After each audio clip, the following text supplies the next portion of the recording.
അസ്സലാമു അലൈക്കും വറഹ്മത്തുള്ളാഹി വബറകാതുഹു. ബിസ്മില്ലാഹി അൽഹംദുലില്ലാഹി വസ്സലാത്തു വസ്സലാമു അലാ റസൂലില്ലാഹി വഅലാ ആലിഹി വസഹ്ബിഹി അജ്മഈൻ. വ്യാഴാഴ്ചയാണല്ലോ പെരുന്നാള്. ബുധനാഴ്ച അറഫന്റെ നോമ്പാണ്. നമ്മുടെ ബലിപെരുന്നാള് സാധാരണ കുറച്ച് നേരത്തെ നിസ്കരിക്കാറുണ്ട്. കാരണം നമുക്ക് അറവും കാര്യങ്ങളൊക്കെ ഉള്ളതാണല്ലോ. അപ്പോൾ ഈ ബലിപെരുന്നാള് 8 മണിക്ക് നിസ്കാരം തുടങ്ങും. ടോക്കൺ കിട്ടാത്ത ആളുകൾ പാസ്ബുക്ക് ആയിട്ട് വരാനാണ് കമ്മിറ്റി അറിയിച്ചിട്ടുള്ളത്. പെരുന്നാളിന്റെ മുമ്പായി നമുക്ക് വളരെ പ്രധാനപ്പെട്ട ഒരു അമല് ചെയ്യണം. നമ്മുടെ ഈ മഹല്ലുമായി ബന്ധപ്പെട്ട് നേരത്തെ ഈ മഹല്ലിൽ ഖതീബും മുദരിസും ആയിരുന്ന ബഹുമാന്യനായ ഫളുർ റഹ്മാൻ ബാക്കവി, അദ്ദേഹം കുറെ ആയിട്ട് രോഗശയ്യയിലാണ്. ഇപ്പോൾ അദ്ദേഹത്തിന്റെ കിഡ്നി മാറ്റിവെക്കേണ്ട സ്ഥിതിവിശേഷമാണുള്ളത്. കേട്ടെടുത്തോളം 50 ലക്ഷം രൂപയോളം ചെലവാണ്. യാതൊരു നിവൃത്തിയില്ലാത്തൊരു മനുഷ്യനാണ് അദ്ദേഹം. നമ്മളോടത്ത് പിരിച്ചു കൊടുക്കാനൊന്നും പറഞ്ഞിട്ടില്ല. പക്ഷെ നമുക്ക് വൈയക്തിക ബാധ്യതയുണ്ട്. ഇവിടെ നേരത്തെ മുദരിസും ഖതീബായിട്ട് ജോലി ചെയ്ത ഒരാളും കൂടിയാണ്. ഇപ്പം പിരിക്കണില്ല.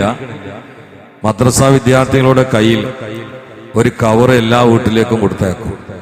ഈ പവിത്രമായ ദിനരാത്രങ്ങളിൽ നിങ്ങൾക്ക് പറ്റുന്ന ഒരു സംഖ്യ അള്ളാഹനെ കരുതി ആ കവറിൽ വെക്കണമെന്ന് നമ്മുടെ കാര്യത്തിന് വേണ്ടി, അദ്ദേഹത്തിന്റെ ഒരു എളുപ്പത്തിന് വേണ്ടി അറിയിക്കുകയാണ്. അള്ളാഹു താല അവരുടെ എല്ലാ രോഗങ്ങളും മാറ്റി കൊടുക്കട്ടെ. നമ്മളെ അങ്ങനെ ഉള്ള എല്ലാ ദുരിത രോഗങ്ങളിൽ നിന്നൊക്കെ അള്ളാഹു കാത്തുരക്ഷിക്കട്ടെ.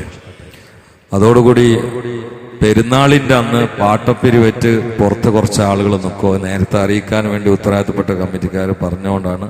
താനാളൊരു ഡയാലിസിസ് സെന്റർ പ്രവർത്തിക്കുന്നുണ്ട്. അതിന്റെ ഭാഗമായിട്ടുള്ള ഫണ്ട് സമാഹരണമാണ്. അതിലും എല്ലാവരും അന്നത്തെ ദിവസം സഹകരിക്കണം. പിന്നെന്താ മീനെടുത്തൂര് താനാളൂരല്ല, മീനെടുത്തൂര്. ഇനി എന്താ ഉള്ളത്?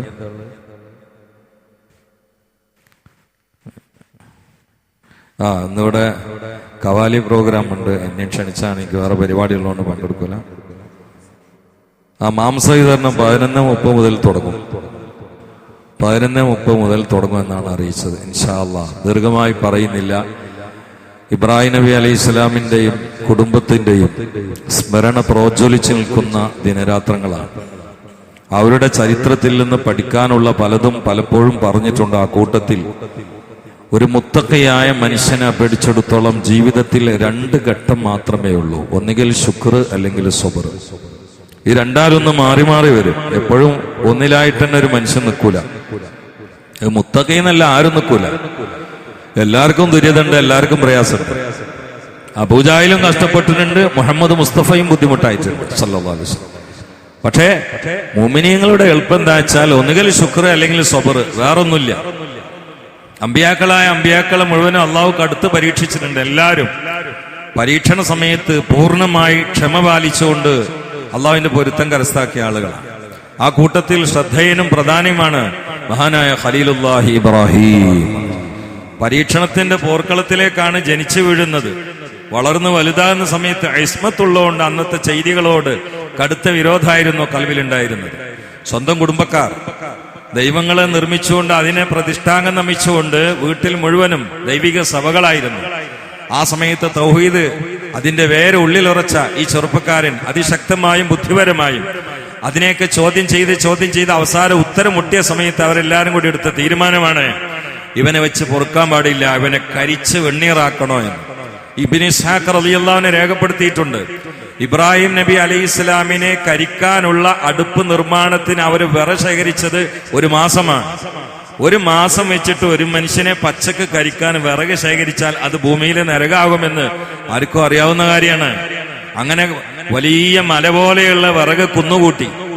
ആ വിറക് ശേഖരത്തെ കുറിച്ച് പറയുന്നത് അതിന്റെ മുകളിലൂടെ കത്തിച്ചിട്ട് ഒരു പക്ഷി പറക്കുകയാണെങ്കിൽ ആ പക്ഷി ഇതിന്റെ ചൂട് കൊണ്ട് പുക തട്ടിയിട്ട്, തീയട്ടിട്ടല്ല, ഇതിന്റെ ആവി തട്ടിയിട്ട് ഉരുകി വീഴുന്ന അത്ര കഠിനമായ ചൂടുള്ള ഭൂമിയിലെ ഏറ്റവും വലിയ അഗ്നിജ്വാല നരകം അവർ കൃത്രിമമായി 1 മാസത്തെ വിറക് ശേഖരിച്ചുകൊണ്ട് ആളി കത്തിച്ച് ഉണ്ടാക്കുകയാണ്. ഇബ്രാഹിം നബി അലൈഹി ഇസ്ലാമിനെ അതിന്റെ അടുത്തേക്ക് കൊണ്ടുപോയി എറിയാൻ പോലും അവർക്ക് കഴിയില്ല. കാരണം അതിന്റെ അടുത്തേക്ക് പോയവരൊക്കെ കരിഞ്ഞു മരിക്കും. അത്ര വലിയ അഗ്നിയാണ്, അത്ര വലിയ ചൂടാണ്, അത്ര വലിയ വിറക് ശേഖരാണ്. ആ സമയത്ത് അവരെല്ലാവരും കൂടി ഇബ്രാഹിം നബി അലൈഹി ഇസ്ലാമിനെ അതിലേക്ക് എറിയാൻ കൂറ്റൻ ബിൽഡിങ്ങിന്റെ മുകളിലേക്ക് എത്തുകയാണ്. എന്നിട്ട് വലിയ നമ്മൾ കാണുന്ന മുള പോലെയുള്ള ഒരു സാധനം ഉണ്ടാക്കി അമ്പും വില്ല് പോലെയുള്ള ഒരു സാധനം അതിന്റെ തലപ്പത്ത് വെച്ചുകൊണ്ട് അതിൽ ഘടിപ്പിച്ചുകൊണ്ടാണ് ഈ അഗ്നിജ്വാലയിലേക്ക് എറിയുന്നത് ഖലീലുല്ലാഹി ഇബ്രാഹിം. ആരാണ് എറിയുന്നത്? കുടുംബക്കാരാണ്. ആരാണ് കാണികൾ? നാട്ടുകാരാണ്. ആരാണ് കൂക്കി വിളിക്കുന്നത്? എട്ടും പൊട്ടും തിരിയാത്ത പൈതങ്ങളാണ്. ഭൂമിയിൽ ഒരേ ഒരാൾ മാത്രമാണ് മുവഹിദായിട്ടുള്ളത്. സകലരും ബിംബങ്ങൾക്ക് സാഷ്ടാംഗം നമിക്കുമ്പോൾ ഭൂമിയിൽ പടച്ചവന് സുജൂദ് ചെയ്യാൻ ഒരാൾ മാത്രമേയുള്ളൂ, ഖലീലുല്ലാഹി ഇബ്രാഹിം. ആ മനുഷ്യനെ തീജ്വാലയിലേക്ക് വലിച്ചെറിയാൻ പ്ലാനിട്ടുകൊണ്ട് നിഷ്കരുണം കത്തിച്ചു കളയാൻ തീരുമാനിച്ചുകൊണ്ട് സകലരും സംഘടിച്ചുകൊണ്ട് ആ നിഷ്കരുണമായ ആ കിരാത മർദ്ദനങ്ങളുടെ പീഡനങ്ങളുടെ മുറകൾക്ക് ശേഷം കത്തിക്കുന്ന പദ്ധതിയിലേക്ക് അവർ കൂട്ടം കൂടി കൈയടിച്ചുകൊണ്ട് തുടക്കം കുറിച്ചപ്പോൾ ആകാശങ്ങൾ കരയുകയാണ്, ഭൂമിയും കരയുകയാണ്, ആകാശലോകത്തുള്ള മലക്കുകളൊക്കെ കരയുകയാണ്. അവര് വിളിച്ചു പറയുന്നു, റബ്ബന, പടച്ചവനെ, ഞങ്ങളുടെ നാഥാ, ഈ ഭൂമിയിൽ നിനക്ക് സുജൂദ് ചെയ്യാൻ ഇബ്രാഹിം മാത്രമല്ലേ ഉള്ളൂ. ആ ഇബ്രാഹിം തീജ്വാലയിലേക്ക് വലിച്ചെറിയപ്പെട്ട് കരിക്കപ്പെട്ടാൽ നിനക്ക് സുജൂദ് ചെയ്യാൻ ഈ ഭൂമിയിൽ ആരുമില്ലല്ലോ റബ്ബേ. അതുകൊണ്ട് ഇബ്രാഹിമിനെ ഒന്ന് സഹായിക്കാനുള്ള അനുമതി താ അല്ലാഹ്. ഞങ്ങൾക്കൊന്ന് സഹായിക്കണം, ഈ അനുമതി തരണമെന്ന് പറഞ്ഞു. അല്ലാഹ് പറഞ്ഞു, എനിക്ക് വിരോധമൊന്നുമില്ല, നിങ്ങൾ ഇബ്രാഹിമിന്റെ അടുത്ത് പോവാ, എന്നിട്ട് പറയാ എന്തെങ്കിലും ഒരു രൂപത്തിൽ നിങ്ങളൊരു ഹെൽപ്പ് അദ്ദേഹം ആവശ്യപ്പെടുകയാണെങ്കിൽ നിങ്ങളെല്ലാരും കൂടി സഹായിച്ചോളൂ, എനിക്ക് വിരോധമില്ല. നേരെ മറിച്ച് നിങ്ങളുടെ സഹായം വേണ്ട എന്ന നിലപാടിലാണ് അയാൾ ഉറച്ചിക്കുന്നതെങ്കിൽ പിന്നെ എന്നെ അദ്ദേഹത്തിന് എന്നാണ്ട് വിട്ടുപിരിച്ചാളെ, ഞാൻ അദ്ദേഹത്തിനെ ഏറ്റെടുത്തോളാം, കാരണം എന്റെ സ്വന്തം ആളാണ്. പിന്നെ നിങ്ങൾ ഇടപെടാൻ നിൽക്കും. നിങ്ങളോട് സഹായം തേടി നിങ്ങൾ സഹായം ചെയ്തോ, വിരോധമൊന്നുമില്ല. അല്ലെങ്കിൽ നിങ്ങൾ അതിൽ ഇടപെടാൻ നിൽക്കരുത്. ഹല്ലു ബൈനി വ ബൈനഹു, എന്നീ അദ്ദേഹത്തിനിടയിൽ നിങ്ങൾ മാറിക്കളെ, ഞങ്ങളെ മേൽ കളിച്ചോളാം. യാ അല്ലാഹ്, ഒരൊറ്റ ഏറാണ്. ഏറില് തീയിലേക്ക് എത്തിയില്ല, അപ്പൊ തന്നെ കണ്ടുമുട്ടി ഈ സയ്യിദന. അതൊക്കെ സ്പീഡിൽ നടക്കും. അതെങ്ങനെയാന്ന് വെക്കണ്ട, അതൊക്കെ പ്രകാശം. നബി ഇസ്ലാം പ്രകാശം കൊണ്ട് സൃഷ്ടിക്കപ്പെട്ട മലക്കല്ലേ. പ്രകാശത്തിന് ഒരു സെക്കൻഡിൽ 3 ലക്ഷം കിലോമീറ്റർ യാത്ര ചെയ്തൂടെ? ഒക്കെ വളരെ സ്പീഡിൽ നടക്കും പരിപാടികളൊക്കെ. നബി ഇസ്ലാം കണ്ടുട്ടി. ആ എറിയപ്പെടുന്ന സമയത്ത് കണ്ടുട്ടിട്ട് നബി ഇസ്ലാം ചോദിച്ചു, എവിടുക്കാ പോണ്? തീയിക്കല്ലേ, എന്റെ സഹായം വേണ്ടതെന്ന് വെച്ച്. തീയിലേക്ക് വലിച്ചെറിയപ്പെടുന്ന സമയത്ത് തീജ്വാലയിൽ എത്താൻ നേരത്തെ മലക്കളുടെ നേതാവ് വന്നിട്ട് ചോദിക്കാണ്, എന്റെ സഹായം വേണ്ടെന്ന്. ഇബ്രാഹിം പറഞ്ഞു, എനിക്ക് നിങ്ങളൊരു സഹായം വേണ്ട, നിങ്ങൾ പണി നോക്കിയാൽ. ഇതിന്റെ മുമ്പിൽ എങ്ങനെ നമ്മൾ മുട്ടുമടക്കണം? അലക്ക ഹാജ, നിങ്ങൾക്കിപ്പോ എന്റെ സഹായം വേണ്ടെന്ന് വെച്ച് മലക്കാവെന്ന് ചോദിക്കും. മലക്കല്ല, മലക്കളുടെ കൂട്ടത്തിൽ സുൽത്താനാ ചോദിക്കുന്നത്. അപ്പൊ ആൺകുട്ടിന്റെ മറുപടി എന്താ അറിയോ? നിങ്ങൾക്ക് വല്ല സഹായം വേണം ഇങ്ങോട്ട് പറയും, നിങ്ങളെ സഹായം ഒന്നും തൽക്കാലം എനിക്ക് വേണ്ട. അമാ ഇലൈക്ക, നിങ്ങൾക്ക് എന്റെ സഹായം വേണോ? എപ്പോഴാ ചോദിക്കണേ? തീയിലെറിയപ്പെടുന്ന സമയത്ത്. ആരോടാ ചോദിക്കണേ? മലക്കിനോട്. ആരാ ചോദിക്കണത്? മനുഷ്യകൂട്ടത്തിൽപ്പെട്ട ഒരാള്, ഖലീലുല്ലാഹി ഇബ്രാഹിം. നിങ്ങളെ സഹായം എനിക്ക് വേണ്ട, എന്റെ സഹായം നിങ്ങൾക്ക് വേണോ? ജിബ്രീൽ അത്ഭുതപ്പെട്ടു. ഈ ആളെ ഈമാന്റെ മുമ്പിൽ അത്ഭുതപ്പെട്ടു പോയി മുഖറബുൽ അംലാക്ക് മലക്ക് ജിബ്രീൽ. അപ്പൊ ജിബ്രീൽ ഒരു കാര്യം പറഞ്ഞു, പിന്നെ അള്ളഹാനോട് നേരിട്ട് നല്ലോണ്ട് ചോദിച്ചോളി എന്ന് പറഞ്ഞു. അപ്പൊ ഇബ്രാഹിം പറഞ്ഞു, ഞാൻ അള്ളഹാനോട് തോൽക്കില്ല. എന്താ ഈമാൻ, ജ്വലിച്ച് പൊള്ളുന്ന ഈമാനല്ലേ.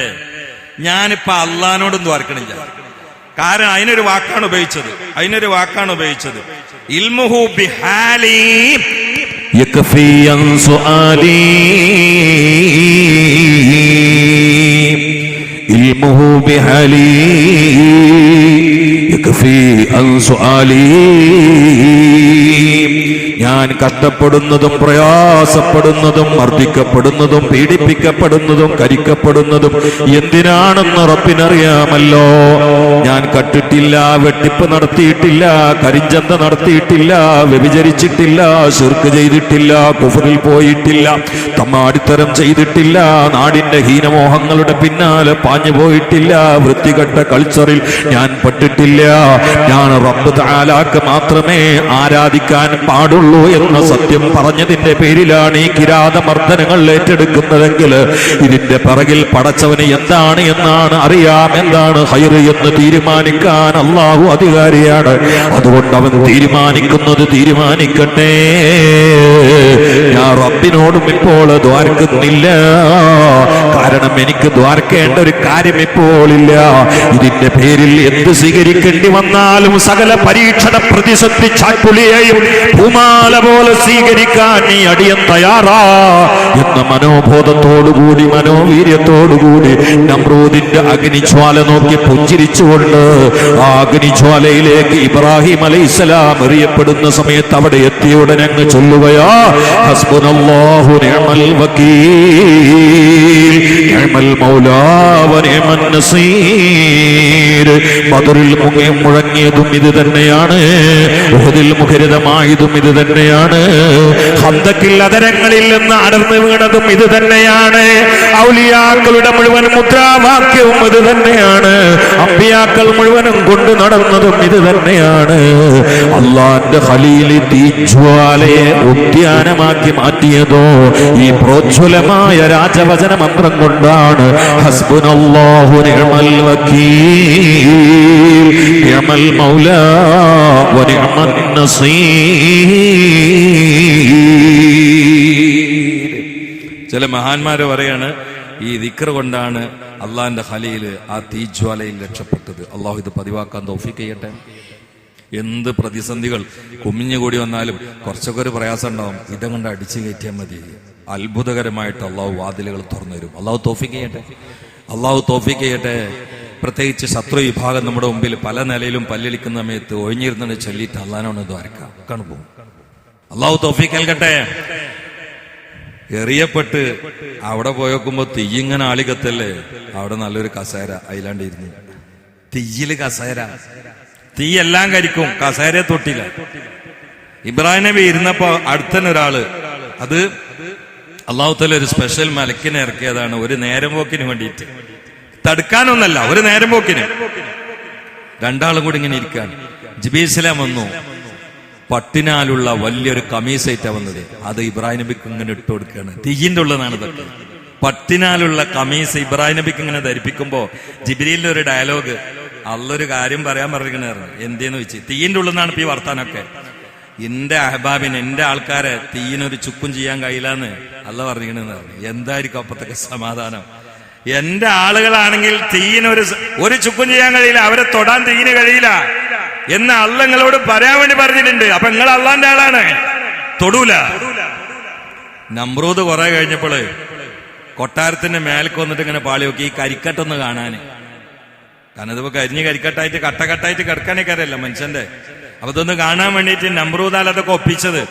പൊരന്റെ മട്ടുപ്പാവ് കയറിയിട്ട് മുമ്പ് ഇങ്ങനെ എത്തിപ്പാളി വെക്കുമ്പോ അതിന്റെ ഉള്ളിൽ കസേരയിൽ കിരീടം വെച്ചിരിക്കണ് അള്ളാന്റെ ഖലീൽ സയ്യിദുനാ ഇബ്രാഹിം. നമ്മളെ ഭാഷയിൽ പറയുകയാണെങ്കിൽ ഈ മട്ടുപ്പാവ് കയറിയിട്ട് നമ്രൂദ് വിളിച്ച് ഇബ്രാഹിമേ പേടിച്ചോ? ആ വിളിച്ചത് പിന്നെ അങ്ങനെ തന്നെ പറയണ്ടേ ഞാൻ, അതുകൊണ്ടാണ്. അല്ല ഞാനാണ് പിന്നെ എന്ന് പറഞ്ഞിട്ട് കാര്യമില്ല. ആ സ്ട്രോങ്ങിൽ ഇങ്ങനെ വരുമ്പോ അങ്ങനെ തന്നെ പറയണ്ടേ. നിങ്ങൾ പേടിച്ചില്ല? ഞെട്ടിയോ? ഒരൊറ്റ വിളിയാണ്. കാരണം ആ പേടിന്റെ അത്ഭുതത്തിന്റെ ഊക്കൊണ്ട് വിളി അങ്ങോട്ട് കടന്നുപോയി. അപ്പൊ ഇബ്രാഹിം നബി തീയിനുള്ളെന്ന് എന്തേന്ന് വെച്ച് എന്താ പോയി കാണുന്നതെന്ന് കരിക്കാൻ എറിഞ്ഞ ആളാണ് ചോദിക്കുന്നത്.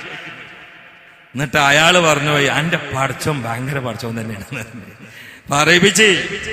നിന്റെ പടച്ചോൻ ഇബ്രാഹിം വലിയ പടച്ചോൻ തന്നെയാണ്. അന്റെ അടുത്തായിരിക്കണ ആരാന്ന് വെച്ച് അതൊക്കെ നമ്മളെ ആൾക്കാരാണ്. അപ്പൊ നമ്രൂദ് വെച്ച് എനിക്കൊന്നാണ്ട് വരാൻ പറ്റുമെന്ന് വെച്ച് അഡ്രസ് ഉണ്ടാവില്ല ആരന്. ശരി, അജാതി കളിയൊന്നും ഇവിടെ അടുക്കില്ല ആരന്. എന്നാ നിങ്ങളൊന്നും ഇങ്ങോട്ട് പുറത്തു തരുമെന്ന് വെച്ച് ഇബ്രാഹിം നബി കസേരി നീച്ചിട്ട് മശ നടന്ന് തീ കൂടെ നടക്കണേ പുറത്തിറങ്ങി എന്തേന്ന് ചോദിച്ചു. ഹലോ ഒന്നല്ല, ഞാൻ ചോദിച്ചതാണ് ആടെ പോയിക്കോളി. നമ്രൂദ് മേടിച്ചു. നമ്രൂദ് ചരിത്രം പറയുന്നു, ഈ ഒരു ഹൈബത്തും ഈ അത്ഭുതവും മനസ്സിലാക്കി, അള്ളാന്റെ കുദറത്ത് മനസ്സിലാക്കി അയാൾ 4000 പശുക്കൾ അറുത്തു ഖുർബാന് വേണ്ടി. അള്ളാഹ്ക്ക് വേണ്ടി 4000 പശുക്കൾ അറുത്തു. അപ്പൊ ഇബ്രാഹിം നബി പറഞ്ഞു, എന്നാ പിന്നെ ഹംക്ക് ഒന്നും കിട്ടി ഈമാൻ സ്വീകരിച്ചൂടെ വെച്ച്. അല്ല അതൊക്കെ ചെയ്തിട്ട് അപ്പൊ പറഞ്ഞു അത് പറ്റൂല, നമ്മൾ അധികാരം പോകുന്നു. ഇപ്പുറത്തെ അധികാരം അപ്പുറത്തെ ഈമാൻ. ലോകത്ത് പലർക്കും സംഭവിച്ചതാ. ഇപ്പുറത്തെ അധികാരം അപ്പുറത്തെ ഈമാൻ. അപ്പോൾ അധികാരം ഏറ്റെടുത്തു. മുസ്ലിമീങ്ങളെ കുറിച്ചല്ല പൊതുവെ ഇനിയിപ്പോൾ ഇപ്പോഴത്തെ പ്രശ്നങ്ങളാണ് ഈ പറയുന്നതെന്നും കരുതണ്ട. ഞാൻ വെക്കാത്ത അർത്ഥങ്ങൾ വെച്ച് കണ്ട് ഇപ്പം അങ്ങക്ക് തന്നെ ബുദ്ധിമുട്ട്, എനിക്ക് ബുദ്ധിമുട്ടൊന്നുമില്ല, എനിക്കതിൽ പേടിയില്ല. നമ്മൾ വെക്കാത്ത അർത്ഥം സ്വന്തം പേരിൽ പോയിട്ട് വെക്കുക, എന്നിട്ട് പിത്തനാക്കിയാൽ മുഴുവൻ ഏറ്റെടുക്കേണ്ടി വരും. ദുന്യാവിന് ഏറ്റെടുക്കേണ്ടി വരും, മാത്രം ഏറ്റെടുക്കേണ്ടി വരും. അപ്പൊ ആയാതി പരിപാടിക്കൊന്നും നിൽക്കണ്ട. ഞാൻ പറഞ്ഞ പൊതുവെ ഒരു ഭാഗത്ത് അധികാരം മറ്റൊരു തീരുമാനം ഉണ്ടെങ്കിൽ അധികാരം ഈമാന്റെ മേലെ ഏറ്റെടുത്തവർ മുഴുവനും നശിക്കും, ദുനിയാവിലും ആഖിറത്തിലും നശിക്കും. അള്ളാഹു കാത്തുരക്ഷിക്കട്ടെ. അതാണ് നമ്രൂദിന് പറ്റിയത്. ഇതൊക്കെ മനസ്സിലാക്കിയിട്ടും ഇസ്ലാം സ്വീകരിച്ചില്ല. കാരണം എന്താ? രാജാധികാരം പോയി പോകും. അതാണ് അള്ളാഹു കാത്തുരക്ഷിക്കട്ടെ. അപ്പോ അദ്ദേഹത്തിന് മഹാനായ ഖലീലുള്ളാഹി ഇബ്രാഹിം നബിയുടെ ചരിത്രത്തിൽ നിന്ന് പ്രധാനമായ ജീവിതത്തിലേക്ക് ചേർത്തി വെക്കേണ്ട സുപ്രധാന സന്ദേശങ്ങളിൽ പലതും ഞാൻ പറഞ്ഞിട്ടുണ്ട്. ഇന്ന് പറഞ്ഞത് തഖ്വയുണ്ടെങ്കിൽ തീയും തണുപ്പാകുമെന്നാണ്. അതാണെന്ന് വിഷയം കൊടുത്തത്. തഖ്വയുണ്ടെങ്കിൽ തീയും തണുപ്പാകും. തീനോട് അള്ളാഹ് പറഞ്ഞ എന്താണ്? കൂനി ബർദൻ വ സലാമൻ. ബർദെന്ന് മാത്രം പറയുകയാണെങ്കിൽ ഫ്രിഡ്ജിൽ വെച്ച മത്തിയമായിരിയായിട്ടുണ്ടാവും. തീനോട് അള്ളാഹ് പറയാണ് ഇബ്രാഹിമിനെ ഒന്ന് തണുപ്പായി കൊടുക്കണം എന്ന് പറയുകയാണെങ്കിൽ തീ കൊണ്ട് ഫ്രിഡ്ജാവും. ഫ്രിഡ്ജായാലോ നല്ല തണുപ്പിൽ ഇരിക്കാൻ പറ്റുമോ? മനുഷ്യൻ മരവിച്ചിട്ട് മരിക്കൂലേ? അപ്പൊ അള്ളാഹു തആലയോട് വെച്ചുകൊടുത്ത് കൂനി ബർദൻ വ സലാമൻ. സുഖമുള്ള തണുപ്പാവണേ, പ്രശ്നം ഉണ്ടാക്കണ തണുപ്പാവരുത് കേട്ടോ. ഇബ്രാഹിം നബിക്ക് സുഖമുള്ളൊരു തണുപ്പുണ്ടാക്കണം, ബുദ്ധിമുട്ടുള്ള തണുപ്പൊന്നും ഉണ്ടാക്കരുത് എന്ന് പറഞ്ഞു. നല്ല തണുപ്പ്. നീ കേട്ടോളൂ കേട്ടോ. എത്ര ദിവസമാണ് അതിൽ കിടന്നതെന്നറിയോ? ഒരാഴ്ച 7 ദിവസം ഈ തീയിൽ 7 ദിവസം. പുറത്തു വന്നിട്ട് ഇബ്രാഹിം നബി പറയാണ് എനിക്ക് എന്റെ ദുന്യാവിന്റെ ജീവിതത്തിൽ ഇത്ര സുഖമുള്ള ദിവസം ഉണ്ടായിട്ടില്ല. യാ അല്ലാഹ്, എന്റെ ദുനിയാവില് ആ നമ്രൂദിന്റെ തീജിൽ ഞാൻ കിടന്ന 7 ദിവസം പോലെ എനിക്ക് സുഖമുള്ള ഒരു ദിവസം ഉണ്ടായിട്ടില്ല. അപ്പൊ അതിനും കഴിയും അള്ളാഹ്ക്ക്. അതാണ് അല്ലാഹ്. ഉറങ്ങാൻ കിടന്നാലോ ഉണരുന്ന നേരത്തോ ഓർക്കാൻ മറക്കല്ലേ ലാ ഇലാഹ ഇല്ലല്ലാഹ്. ഈ ഒരു തണലിൽ ജീവിച്ചാൽ 2 ലോകം രക്ഷപ്പെടും. അള്ളാഹു തൗഫീഖ് ചെയ്യട്ടെ. അള്ളാഹു തൗഫീഖ് ചെയ്യട്ടെ. ഇരുന്നും പറഞ്ഞും കേട്ടൊക്കെ അള്ളാഹു സ്വീകരിക്കട്ടെ. ഇതിൽ നിന്ന് മെസ്സേജ് ഉൾക്കൊണ്ടുകൊണ്ട് ജീവിതത്തിൽ നടപ്പിലാക്കാൻ അള്ളാഹു വാതിൽ തുറന്നേറ്റെ. അള്ളാഹുവിലേക്ക് അടുക്കാനുള്ള തടസ്സങ്ങളിൽ നിന്ന് അള്ളാഹു കാത്തുരക്ഷിക്കട്ടെ. ആന്തരിക മാലിന്യങ്ങളിൽ നിന്ന് അള്ളാഹു മുക്തമാക്കി തരട്ടെ. ശാരീരിക രോഗങ്ങളിൽ നിന്ന് അള്ളാഹു കാത്തുരക്ഷിക്കട്ടെ. അപകടങ്ങളിൽ നിന്ന്, പെടുന്നനെയുള്ള മരണങ്ങളിൽ നിന്ന്. ഇനി മഴക്കാലാണ്, കെടുതികൾ കൂടാൻ സാധ്യതയുള്ള കാല. ഇടിമിന്നലുകളിൽ നിന്ന്, കൊടുങ്കാറ്റിൽ നിന്ന്, സുനാമിയിൽ നിന്ന്, പ്രളയങ്ങളിൽ നിന്ന്, ഉരുൾപൊട്ടൽ പോലെയുള്ള, അതുപോലെ മഴക്കാലത്ത് പുറപ്പെടുന്ന മാറാവ്യാധികൾ, എല്ലാത്തിൽ നിന്നും അള്ളാഹു നമ്മളൊക്കെ കാത്തുരക്ഷിക്കട്ടെ. അള്ളാഹു താല നമ്മളെ മക്കളെ വിദ്യാലയങ്ങളൊക്കെ തുറക്കുകയാണ്. അള്ളാഹു താല വിദ്യാലയങ്ങളിൽ പോയി അവസാനം കുടിയന്മാരും പിടിയന്മാരായി മാറുന്ന അപകടത്തിൽ നിന്ന് എല്ലാവരെയും അള്ളാഹു കാത്തുരക്ഷിക്കട്ടെ.